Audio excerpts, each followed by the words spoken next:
Hello and thank you for watching. This is Ariel with Rogue Tech. I'm also known as Kaleo42 on imtg.com as one of the moderators. It is about 3 o'clock in the morning and I'm just doing a quick summary of my Theros reaction video that we just put up, and just general ideas of Theros and how it's going to impact Standard and what we can expect with the next couple months. First off, the entire price line of Theros plummeted after pre-release. There's about 10 cards holding a decent value, which is honestly kind of sad, but I think that directly reflects what we can expect in play, because Theros doesn't quite measure up to Ravnica or Innistrad and just how freaking awesome and playable the cards were.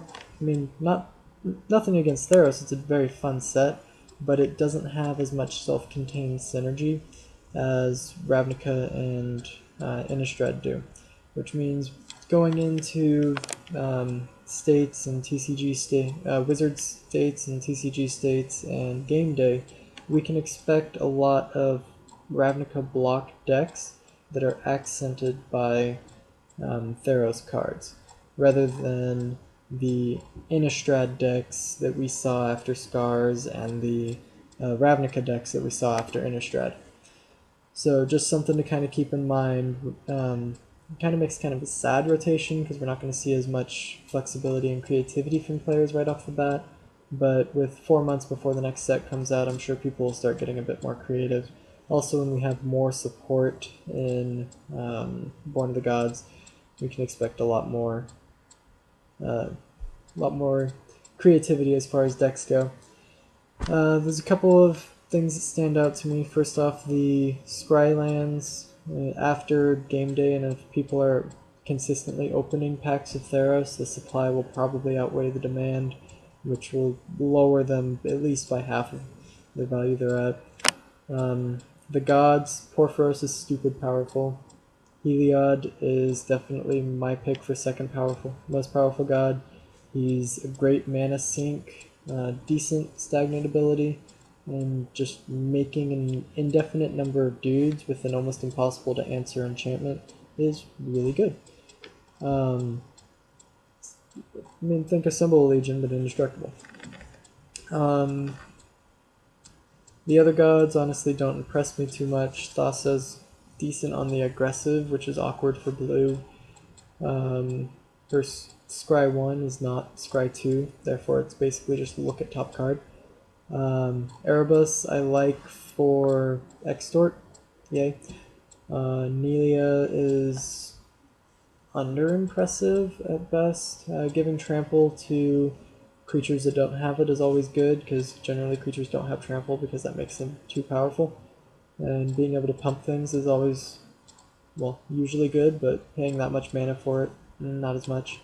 All of their weapons are pretty good, specifically the whip. Lifelink on all your dudes is very relevant when we don't have very many alternate win conditions, and bringing dudes into play really fast, super good. Limited in general, the heroic mechanic is so good, but you have to be able to abuse it. You have to have your gods willing, you have to have your deals, you have to have your mnemonic walls to do it all over again. If you don't really have the ways to abuse it, then definitely don't try to build heroic. But if you are seeing those signs, if you're seeing those good spells that give you good value for low costs, that way you can heroic immediately after playing the dude instead of having to wait a whole nother turn. If you're seeing your abilities to do heroic effects multiple times, and if you're seeing just generally good heroic effects, definitely a good way to go. Flying's always powerful and limited, especially in Theros. And then as far as color picks, Celestial Archon is always powerful regardless of circumstance, but not necessarily supported the best. Adorant Overlord is actually my primary pick now, just because it's fairly easy to maintain devotion, but it is important to realize that he's only good if you're doing okay in board state to begin with. The red one, not really relevant and limited. In fact, it really hurts, but you can If you can get to monsters fast enough, say you've got red-green going on, then you can definitely screw some people up by you have a giant thing and they can't cast things big enough to deal with it. The green one I honestly really don't like. I think putting your lands in the line of fire is always bad, but if your deck supports it, then go for it. And the blue one is really, really good just as is, but it's coming down a little too late for the game to be relevant. A lot of times by the time you play that, you're still getting hit in the face with a bunch of flyers, so it's already over. So those are my general opinions of Theros, how the weekend went. Records over the weekend were 3-2, 3-1, 3-2, 4-1, and 5-0, and a two-headed giant with Danny.